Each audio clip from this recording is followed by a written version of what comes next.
Hi, welcome to video 7 out of 8 in the lead up to my Inner Critic to Inner Coach eCourse, which is launching in just 2 days. And today, without any further ado, we're going to be talking about how to boost self-confidence, such an important subject. And I do make the distinction between self-esteem and self-confidence in the earlier video, which you can find on my blog or my Facebook page, the self-esteem post. So have a read of that if you're not sure about the difference.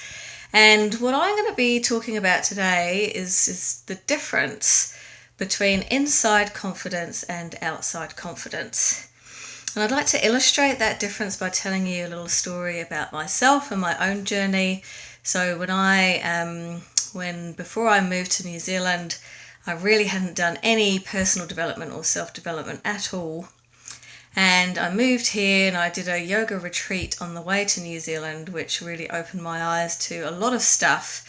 And it was the beginning of me realizing I had a lot of healing and self-work and personal development to do. So anyway, I discovered neuro-linguistic programming at NLP in 2005, and that was the first year that I was here, and it really propelled me into doing a lot of really deep inner work that I really had no idea. If you'd asked me 6 months before, I would have not been able to tell you that was my journey.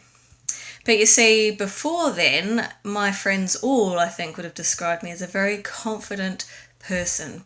So I put myself out there a lot. I was socially competent. I was brave. I was funny. I would say what I thought. I was loud. And all of these things were really a sign for other people that I was a pretty tough cookie and confident. And yet, when I did a lot of this self-development work, I realized that was really all just what I now call outside confidence. So it was something that was there so that I could gain approval and liking from other people, which I desperately wanted and needed so I could be accepted, and to really, at that time, to be kind of keeping me afloat in my life and be accepted and liked by the people I was hanging out with.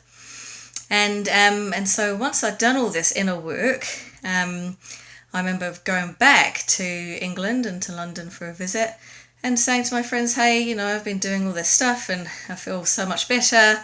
I feel like a better person on the inside. I feel much more at peace with myself. Have you noticed any difference? And the resounding answer was no, not really. And that's because outside confidence really is very convincing when we do it well enough. And some of us have been doing that, orchestrating this confidence for people on the outside for most of our lives.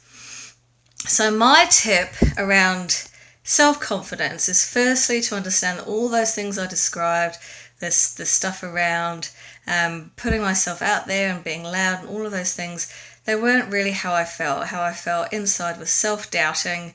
I hated the way that I looked. I didn't believe I had any intelligence.